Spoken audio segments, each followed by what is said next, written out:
नमस्कार, Rajesh sir classes में आपका स्वागत है। इस वीडियो में रासायनिक अभिक्रियाओं के प्रकार पर चर्चा होगी। तो देखिए, टाइप्स ऑफ केमिकल रिएक्शंस।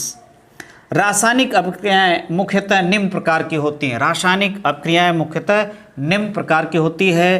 पहली रासायनिक अभिक्रिया है संयोजन अभिक्रिया, जिसे अंग्रेजी में कॉम्बिनेशन रिएक्शन कहते हैं।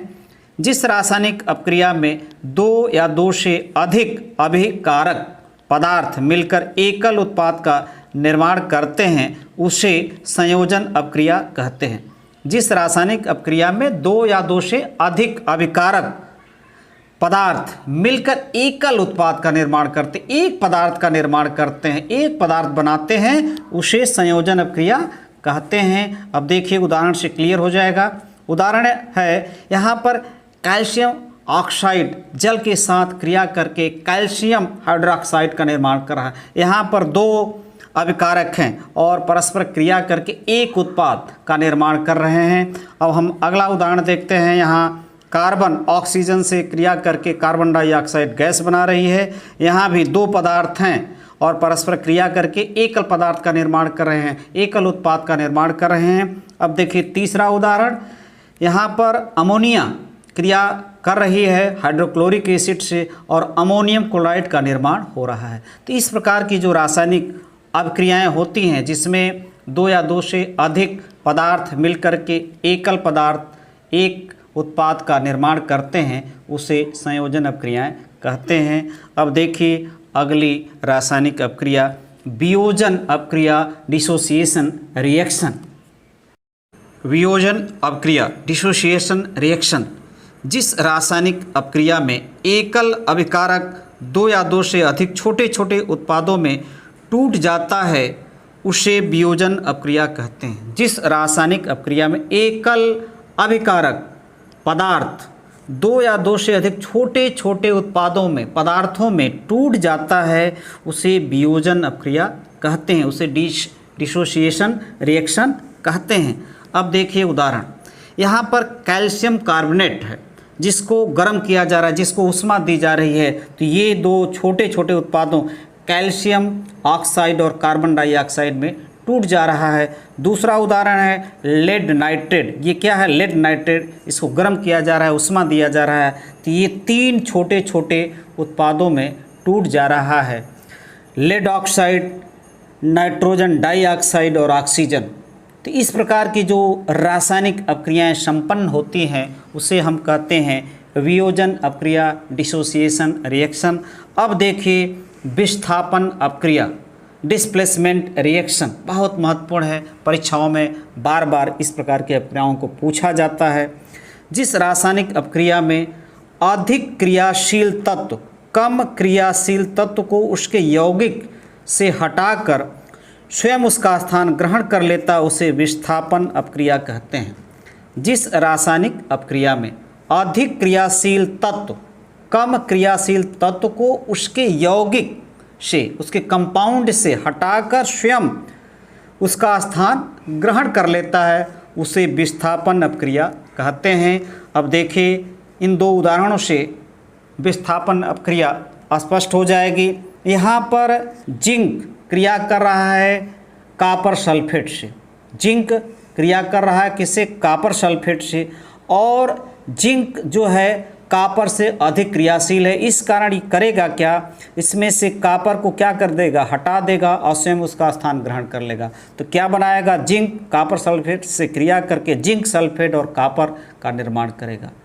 और दूसरा है कॉपर क्लोराइड। यहाँ पर लेड उससे क्रिया कर रहा है और इसको हटा करके स्वयं उसका स्थान ग्रहण लेड क्लोराइड बना रहा है। तो इस प्रकार की जो रासायनिक अभिक्रियाएं होती हैं उन्हें हम कहते हैं विस्थापन अभिक्रिया।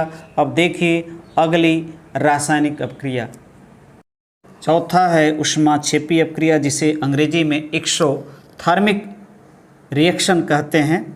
जिस रासायनिक अभिक्रिया के पूर्ण होने में ऊष्मा प्राप्त होती है उसे ऊष्माक्षेपी अभिक्रिया कहते हैं। जिस रासायनिक अभिक्रिया के पूर्ण होने में, संपन्न होने में ऊष्मा प्राप्त होती है, ऊष्मा मुक्त होती है उसे ऊष्माक्षेपी अभिक्रिया कहते हैं।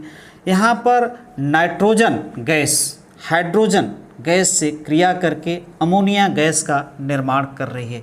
इस रिएक्शन में, इस रासायनिक अपक्रिया में ऊर्जा भी प्राप्त हो रही है, ऊर्जा भी मुक्त हो रही है। तो इस प्रकार की जो रासायनिक अपक्रिया संपन्न होती है, पूर्ण होती है, उसे कहते हैं ऊष्माक्षेपी अपक्रिया।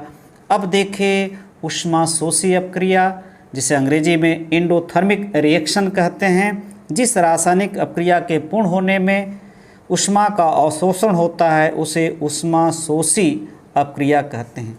जिस रासायनिक अपक्रिया के पूर्ण होने में, संपन्न होने में ऊष्मा का अवशोषण होता है उसे ऊष्माशोषी अपक्रिया कहते हैं। देखिए इसके उदाहरण। जब नाइट्रोजन और ऑक्सीजन को उच्च ताप पर गर्म किया जाता है तो नाइट्रिक ऑक्साइड का निर्माण होता है। जब नाइट्रोजन और ऑक्सीजन गैस को उच्च ताप पर यानी अधिक ऊष्मा दी जाती है तो नाइट्रिक ऑक्साइड का निर्माण होता है। इस प्रकार की जो रासायनिक अपक्रिया संपन्न होती है, पूर्ण होती है, जिसमें ऊष्मा का क्या हो रहा है, अवशोषण, ऊष्मा इसमें लग रहा है, तो इस प्रकार की जो रासायनिक अपक्रिया होगी उसे हम क्या कहेंगे, ऊष्माशोषी अपक्रिया, एंडोथर्मिक रिएक्शन। अब देखिए अगला रिएक्शन जो बहुत महत्वपूर्ण है, उपचयन एवं अपचयन, जिसे अंग्रेजी में ऑक्सीडेशन एंड रिडक्शन, और इसी अपक्रिया को हम रेडॉक्स अपक्रियाएं भी कहते हैं। तो देखिए रेडॉक्स अपक्रियाएं क्या होती हैं।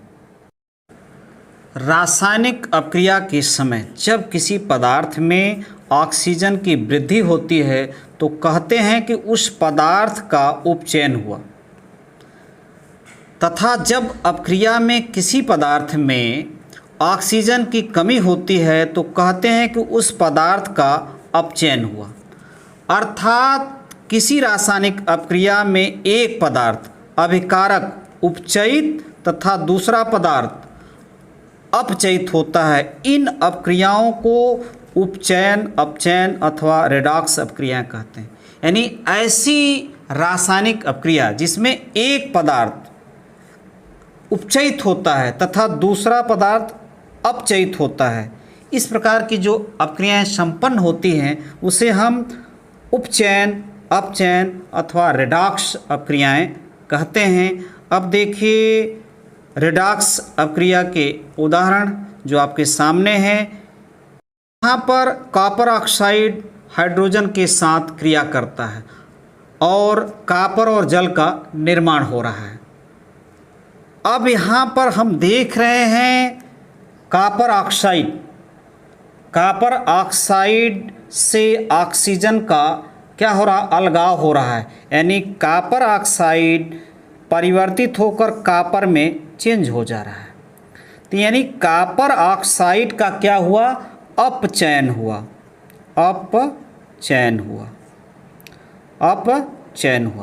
अब हम देख रहे हैं दूसरा अभिकारक पदार्थ जो है वो हाइड्रोजन है और इसमें ऑक्सीजन का जुड़ा हुआ, यानी इसमें ऑक्सीजन की वृद्धि हुई। तो इस प्रकार की जो रासायनिक अपक्रिया होगी वो क्या कहलाएगी, उपचयन। तो याद रखिए किसी भी रासायनिक अपक्रिया में उपचयन और अपचयन दोनों एक साथ होता है। तो इस प्रकार की जो रासायनिक अपक्रियाएं संपन्न होगी उसे उपचयन, अपचयन अथवा रेडॉक्स अपक्रियाएं कहते हैं। नमस्कार।